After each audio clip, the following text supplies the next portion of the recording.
Welcome back to the top news channel RF Update. If you find my video useful, don't forget to click like and subscribe.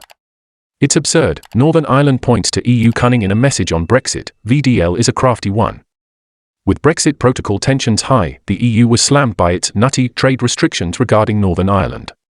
A former Irish ambassador has called the EU's demands on commerce with Northern Ireland nutty. Many comments indicate that my mild irritation with the EU machine before Brexit, by the way I voted Remain, has developed into a passionate dislike. So pleased now that the Vote Leave campaign won. I would rather endure years of hardship as an independent United Kingdom than ever be reconciled with the disgraceful EU shambles. On the other hand, he has it spot on. We've been saying this for months. However, our Gov should have expected this from the EU. This is how they operate, and they were never going to give the UK an easy ride for leaving a huge hole in their money trough. In a recent speech, Mr. Bassett said, "Now, quite clearly the European Union implements the protocol in a way which I don't think even the Irish government expected. It was very pedantic, they went for a maximalist position. Some of the regulations are just nutty. You know, Sainsbury's has stores in Northern Ireland, they don't have them in the south. The lorries coming into supply in Northern Ireland supermarket were being checked on every item even though there was no possibility that this was going south. But, in the opinion of many readers, there is already and has always been a border in Ireland. There are two economies. Two different currencies, tax laws, vehicle licensing, etc., the list goes on. People from the south can cross the road and buy a cheaper pint or a joint of pork in NI.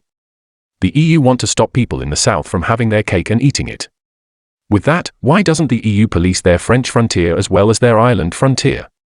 After all, the French frontier is the main smuggling route into the UK. So, the EU interprets black as white? They maybe say the grey is a shade brighter than Britain says, but that's not what current discussions are about. The deal says EU rules for food apply in NI, followed by over 30 pages description details. Now, Britain don't want it whereas the EU insists on it. Who interprets in a strange way? A government source said, Ray Bassett, a former Irish ambassador, has slammed the European Union for its nutty implementation of the Northern Ireland Agreement. It has emerged as a major sticking point in Brexit negotiations between Brussels and London. Very pedantic interpretation of protocol, Mr. Bassett said, while Brussels claims to be preserving EU single market integrity from products entering the Republic of Ireland. Some other readers said that the person named Weary Havingweather says, our issue is not the protocol itself but how the EU is implementing it. Their interpretation of at-risk goods is a clear violation. Article 16 is designed to prevent what the EU is doing.